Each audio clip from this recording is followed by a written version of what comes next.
শ্ৰীভূমিৰ ভাৰত বাংলাদেশ সীমান্তত নিৰুদ্দেশ হোৱা ৰঞ্জিত দাস উদ্ধাৰ হৈছে। পুৱাৰ ভাগত ঘাঁহ কাটিবলৈ গৈছিল। ঘাঁহ কাটিবলৈ যোৱা ৰঞ্জিত দাসক বাংলাদেশী দুৰ্বৃত্তই লৈ যোৱাৰ অভিযোগ উত্থাপন কৰিছিল ৰাইজৰ ফালৰ পৰা আৰু পৰিয়ালৰ ফালৰ পৰা।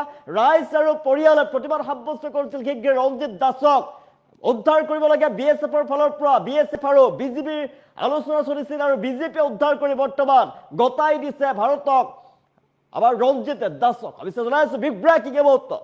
অৱশেষত উদ্ধাৰ হৈছে ৰঞ্জিত দাস। ভাৰতীয় নাগৰিকগৰাকীক উদ্ধাৰ কৰি বিজেপিয়ে ইতিমধ্যে গতাই দিছে বিএছএফৰ হাতত। প্ৰচণ্ড প্ৰতিবাদত বিজেপিয়ে উদ্ধাৰ কৰি উভতাই দিছে ৰঞ্জিত দাসক। পুৱাৰ ভাগতে ঘাঁহ কাটিবলৈ যোৱা ৰঞ্জিত দাস নোহোৱা হৈ আছিলে। বিএছএফৰ উচ্চপদস্থ বিষয়া আৰু কাছাৰ আৰক্ষীৰ হাতত গতাই দিছে ৰঞ্জিত দাসক। ঘাঁহ কাটিবলৈ যোৱাৰ সময়তে ৰঞ্জিত দাসক বাংলাদেশী দুৰ্বৃত্তই অপহৰণ কৰি লৈ গৈছিলে আৰু অভিযোগ উত্থাপন কৰিছিল ৰাইজৰ আৰু পৰিয়ালৰ ফালৰ পৰা। ইয়াৰ পিছত সীমান্তলৈ ওলাই আহিছিল হাজাৰ হাজাৰ জনতা। হাজাৰ হাজাৰ লোকে প্ৰতিবাদ সাব্যস্ত কৰিছিল শীঘ্ৰে ৰঞ্জিত দাসক মুক্তিৰ দাবীত সাব্যস্ত কৰিছিল প্ৰতিবাদৰ পিছতেই শ্ৰীভূমিৰ উত্তৰ কৰিমগঞ্জ সমষ্টিৰ ৰাজা টিলাত সংঘটিত হৈছিল এই ঘটনা। ভাৰত বাংলা সীমান্তৰ সংঘটিত হৈছিল এই ঘটনা। আৰু ৰাজা টিলাত বৰ্তমান ভাৰত বাংলা সীমান্তত বিএছএফৰ হাতত গতাই দিয়া হৈছে। বিজেপিয়ে গতাই দিছে এগৰাকী ভাৰতীয় নাগৰিক ৰঞ্জিত দাসক গতাই দিয়া হৈছে।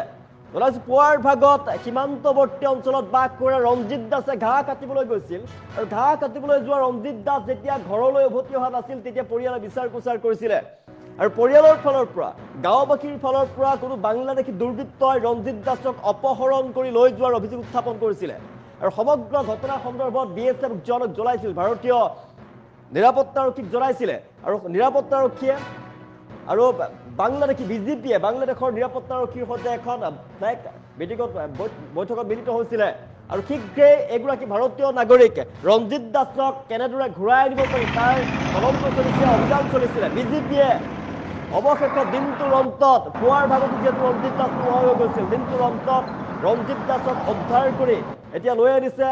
বিজেপিয়ে গতাই দিছে ভাৰতীয় বিএছএফ জোৱানক। ৰঞ্জিত দাস পৰে পৰা যিহেতু ঘাঁহ কাটিবলৈ যোৱাৰ পৰা নোহোৱা হৈ আছিলে, ৰঞ্জিত দাসৰ কোনো সংসুপ্ত লাভ কৰা নাছিলে। দীৰ্ঘ সময় ধৰি ঘণ্টাৰ পিছত ঘণ্টা যেতিয়া লোকগৰাকী উদ্ধাৰ কৰিব পৰা নাছিল বিএছএফ জোৱানে, বিজেপিয়ে যেতিয়া তেওঁ সংসুপ্ত পোৱা নাছিলে তাৰ পিছতে প্ৰতিবাদ সাব্যস্ত কৰিছিল। সীমান্ত অঞ্চলত হাজাৰ হাজাৰ জনতা ওলাই আহিছিলে, হাজাৰ হাজাৰ লোকে ওলাই আহি সাব্যস্ত কৰিছিল তীব্ৰ প্ৰতিবাদী কাৰ্যসূচী।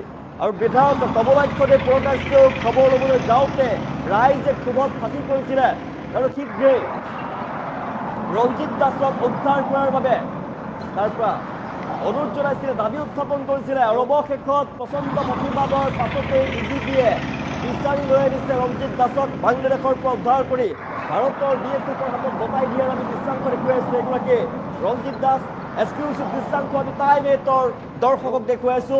এগৰাকী ৰঞ্জিত দাসক উদ্ধাৰ কৰি লৈ আনিছে আৰু বাংলাদেশৰ বিজেপিয়ে ভাৰতৰ বিএছএফ জোৱানক গতাই দিছে।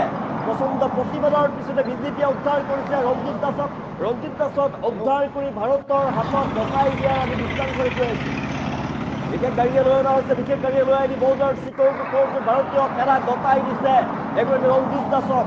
জনতাৰ প্ৰতিবাদত ৰাইজৰ প্ৰতিবাদত সেও মানিছে বিজেপিয়ে। ৰাইজৰ প্ৰতিবাদত বিচাৰি উলিয়াবলৈ বাধ্য হৈছে বাংলাদেশৰ সেনাই। আমি দৃশ্যাংশ দেখুৱাই আছো। এগৰাকী ফটোৰ সৈতে আপুনি লক্ষ্য কৰে, এগৰাকী হৈছে ৰঞ্জিত দাস আৰু পুৱাৰ ভাগতেই সীমান্তৱৰ্তী অঞ্চলত বাস কৰা এগৰাকী ৰঞ্জিত দাসে ঘাঁহ কাটিবলৈ গৈছিলে আৰু ঘাঁহ কাটিবলৈ যোৱাৰ পৰা নিৰুদ্দেশ হৈ আছিলে, নোহোৱা হৈ আছিলে ৰঞ্জিত দাস। আৰু পৰিয়ালৰ ফালৰ পৰা দাবী উত্থাপন কৰিছিলে শীঘ্ৰেই ৰঞ্জিত দাসক কৰায়ত্ব কৰিব লাগে, ৰঞ্জিত দাসক বিচাৰি উলিয়াব লাগে, ৰঞ্জিত দাসক বিচাৰি উলিয়াব লাগে। শীঘ্ৰেই মুক্তিৰ দাবী কৰিছিল জনতাই। সীমান্তৱৰ্তী অঞ্চলত থকা জনতাৰ ফালৰ পৰা দাবী উত্থাপন কৰিছিল এইগৰাকী লোকক, ভাৰতীয় নাগৰিকগৰাকীক শীঘ্ৰেই বিচাৰি উলিয়াব লাগে। যিহেতু বাংলাদেশৰ কোনো দুৰ্বৃত্তই লৈ যোৱাৰ অভিযোগ উত্থাপন কৰিছিল পৰিয়ালৰ ফালৰ পৰা। আৰু অৱশেষত বিজেপিয়ে বিচাৰি উলিয়াইছে বাংলাদেশৰ পৰা, উদ্ধাৰ কৰা হৈছে ৰঞ্জিত দাসক আৰু গতাই দিছে ভাৰতীয় জোৱানক, ভাৰতীয় বিএছএফ জোৱানক গতাই দিয়াৰ আমি দৃশ্যাংশ দেখুৱাই আছো। অৱশেষত ঘণ্টাৰ পিছত ঘণ্টা ধৰি নিৰুদ্দেশ হৈ থকা অপহৰণ কৰি লৈ যোৱা এগৰাকী ৰঞ্জিত দাস ভাৰতীয় নাগৰিক, এগৰাকীক শ্ৰীভূমিৰ ভাৰত বাংলা সীমান্তত গতাই দিয়া হৈছে ভাৰতীয় বিএছএফ জোৱানৰ হাতত। আমি দৃশ্যাংশ দেখুৱাইছো এগৰাকী ৰঞ্জিত দাস এগৰাকী আত্মীয় ব্যক্তিক গতাই দিয়া হৈছে। ভাৰত বাংলা সীমান্তত ঘাঁহ কাটিবলৈ গৈছিলে এগৰাকী ৰঞ্জিত দাস, পুৱাৰ ভাগত ঘাঁহ কাটিবলৈ গৈ নিৰুদ্দেশ হৈ আছিলে। দীৰ্ঘ সময় ধৰি ঘণ্টাৰ পিছত ঘণ্টা ধৰি যেতিয়া ৰঞ্জিত দাসৰ কোনো সংযুক্ত লাভ কৰা নাছিলে, তেতিয়া সীমান্তৱৰ্তী অঞ্চলৰ ৰাইজে তীব্ৰ প্ৰতিবাদ সাব্যস্ত কৰিছিলে। ৰাইজে প্ৰতিবাদ সাব্যস্ত কৰিছিলে, শীঘ্ৰে ৰঞ্জিত দাসক বিচাৰি উলিয়াবলৈ মুক্তিৰ দাবী জনাইছিলে BSF জোৱানক। ইয়াৰ পিছত BSF জোৱানে বাংলাদেশৰ সেনাৰ সৈতে বৈঠকত মিলিত হৈছিলে, BGBৰ সৈতে বৈঠকত মিলিত হৈছিলে সীমান্তৱৰ্তী অঞ্চলত, বৈঠকত মিলিত হৈছিলে। আৰু অৱশেষত পুৱাৰ ভাগত নিৰুদ্দেশ হোৱা এগৰাকী ৰঞ্জিত দাসক বৰ্তমান উদ্ধাৰ কৰিবলৈ সক্ষম হৈছে। ৰঞ্জিত দাসক বাংলাদেশৰ পৰা উদ্ধাৰ কৰি ভাৰতীয় সেনা জোৱানৰ হাতত, BSF জোৱানৰ হাতত BGBয়ে গতাই দিছে। প্ৰচণ্ড প্ৰতিবাদত সেও মানি BGBয়ে উদ্ধাৰ কৰি গতাই দিছে ৰঞ্জিত দাসক। ভাৰত বাংলা সীমান্তত নিৰুদ্দেশ হৈ পৰিছিল এগৰাকী ৰঞ্জিত দাস। আৰু ভাৰতৰ নাগৰিকৰ ফালৰ পৰা ভাৰতৰ সীমান্তৱৰ্তী অঞ্চলৰ ৰাইজে আৰু তাৰ পৰিয়ালে দাবী কৰিছিলে কোনো দুৰ্বৃত্তই, বাংলাদেশী দুৰ্বৃত্তই ঘাঁহ কাটিবলৈ যোৱা এগৰাকী ৰঞ্জিত দাসক অপহৰণ কৰি লৈ গৈছিলে। অভিযোগ উত্থাপন কৰিছিলে সীমান্তৱৰ্তী BSF জোৱানক, কাতৰভাৱে অনুৰোধ কৰিছিলে, দাবী উত্থাপন কৰিছিলে যে ৰঞ্জিত দাসক উদ্ধাৰ কৰিব লাগে। কিন্তু পুৱাৰ ভাগতে নিৰুদ্দেশ হোৱা ৰঞ্জিত দাসৰ যেতিয়া কোনো সংসূত্ত লাভ কৰিব পৰা নাছিলে, তাৰ পাছতে হাজাৰ হাজাৰ জনতাই সীমান্তৱৰ্তী অঞ্চলত উগ্ৰ প্ৰতিবাদ সাব্যস্ত কৰিছিলে, তীব্ৰ প্ৰতিবাদী কাৰ্যসূচী গ্ৰহণ কৰিছিলে। আৰু উত্তপ্ত হৈ পৰিছিল সীমান্তৱৰ্তী অঞ্চল। আৰু অৱশেষত ৰঞ্জিত দাসক উদ্ধাৰ কৰিবলৈ সক্ষম হৈছে। ৰঞ্জিত দাসক উদ্ধাৰ কৰি ভাৰতীয় BSF জোৱানৰ হাতত গতাই দিছে বাংলাদেশী সেনাই।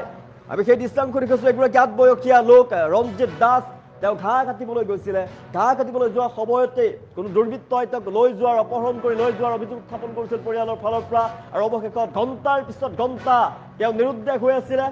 আৰু পুৱাৰ ভাগত নিৰুদ্দেশ হোৱা ৰঞ্জিত দাসক বৰ্তমান উদ্ধাৰ কৰিবলৈ সক্ষম হৈছে BGBয়ে উদ্ধাৰ কৰি ভাৰতীয় সেনাৰ হাতত, ভাৰতীয় BSF জোৱানৰ হাতত গতাই দিছে। প্ৰচণ্ড প্ৰতিবাদত সেও মানি BGBয়ে উদ্ধাৰ কৰি গতাই দিছে ৰঞ্জিত দাসক।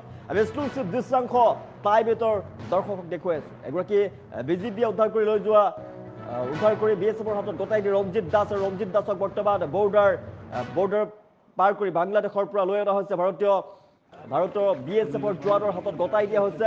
অৱশেষত প্ৰতিবাদত সেও মানিলে BGBয়ে বিচাৰি লৈ আনিছে এগৰাকী ভাৰতীয় নাগৰিকক। ৰঞ্জিত দাসক উভতাই দিয়া হৈছে, BGBয়ে উদ্ধাৰ কৰি ভাৰতীয় BSF জোৱানৰ হাতত গতাই দিছে ৰঞ্জিত দাসক। পুনৰবাৰ জনাইছোঁ, পুৱাৰ ভাগত ঘাঁহ কাটিবলৈ গৈছিল ৰঞ্জিত দাস, ভাৰতীয় নাগৰিকে সীমান্তৱৰ্তী অঞ্চলত ঘাঁহ কাটিবলৈ গৈছিল। আৰু ঘাঁহ কাটিবলৈ যোৱা ৰঞ্জিত দাসক কোনো দুৰ্বৃত্তই অপহৰণ কৰি লৈ যোৱাৰ অভিযোগ উত্থাপন কৰিছিল। ৰাইজৰ ফালৰ পৰা অপহৰণ কৰি লৈ যোৱাৰ অভিযোগ উত্থাপন কৰিছিল তেওঁৰ পৰিয়ালে আৰু সীমান্তৱৰ্তী অঞ্চলৰ ৰাইজে। আৰু BSF জোৱানক উদ্ধাৰ কৰাৰ বাবে দাবী উত্থাপন কৰিছিল BGBয়ে। অৱশেষত দিনটোৰ শেষত উদ্ধাৰ কৰি ভাৰতীয় BSF জোৱানৰ হাতত, উচ্চপদস্থ সেনাৰ হাতত গতাই দিয়াৰ আমি দৃশ্যাংশ দেখুৱাই আছোঁ। অৱশেষত উদ্ধাৰ হ'ল ৰঞ্জিত দাস। পুৱাৰ ভাগৰ পৰা নিৰুদ্দেশ হৈ থকা ৰঞ্জিত দাসক উদ্ধাৰ কৰিবলৈ সক্ষম হৈছে BGBয়ে। আৰু BGBয়ে উদ্ধাৰ কৰি ভাৰতীয় সেনাৰ হাতত গতাই দিছে বৰ্তমান ৰঞ্জিত দাসক। দৃশ্যাংশ দেখুৱাইছোঁ, পুনৰ ৰঞ্জিত দাসক উদ্ধাৰ কৰা হৈছে। প্ৰচণ্ড প্ৰতিবাদত BGBয়ে উদ্ধাৰ কৰি লৈ আনিছে ৰঞ্জিত দাসক। আৰু ভাৰতীয় BSF জোৱানৰ হাতত গতাই দিয়া হৈছে। শ্ৰীভূমিৰ উত্তৰ কৰিমগঞ্জ সমষ্টিৰ ৰাজাতেলা সৃষ্টি হৈছিল উত্তপ্ত পৰিস্থিতি। ৰঞ্জিত দাস নামৰ যিগৰাকী ভাৰতীয় নাগৰিক, সেই ভাৰতীয় নাগৰিকগৰাকীয়ে ঘাঁহ কাটিবলৈ গৈছিল। ঘাঁহ কাটিবলৈ যোৱা ৰঞ্জিত দাস নামৰ নাগৰিকগৰাকীক বাংলাদেশী কোনো দুৰ্বৃত্ত অপহৰণ কৰি লৈ যোৱাৰ অভিযোগ উত্থাপন কৰিছিল পৰিয়ালৰ ফালৰ পৰা। যেতিয়া ঘাঁহ কাটিবলৈ পুৱাৰ ভাগতে যোৱা ৰঞ্জিত দাস নোহোৱা হৈ আছিল, তাৰ পিছতে পৰিয়ালৰ ফালৰ পৰা বিচাৰ কোচাৰ কৰা হৈছিল। পৰিয়ালৰ ফালৰ পৰা যেতিয়া বিচাৰিছিল ৰঞ্জিত দাস নাই, তাৰপিছতে পৰিয়ালে সন্দেহ প্ৰকাশ কৰিছিলে। পৰিয়ালে অভিযোগ উত্থাপন কৰিছিলে BSF জোৱানৰ ওচৰত, সীমান্তৰক্ষীৰ ওচৰত, যে ৰঞ্জিত দাসক কোনো বাংলাদেশী দুৰ্বৃত্তই অপহৰণ কৰি লৈ গৈছে। আৰু সীমান্তৱৰ্তী ৰাইজেও অভিযোগ উত্থাপন কৰিছিলে ৰঞ্জিত দাসক কোনো বাংলাদেশী দুৰ্বৃত্তই অপহৰণ কৰি লৈ গৈছে। আৰু অপহৰণ কৰি লৈ যোৱা এগৰাকী যে ৰঞ্জিত দাস, এই ৰঞ্জিত দাসক উদ্ধাৰ কৰাৰ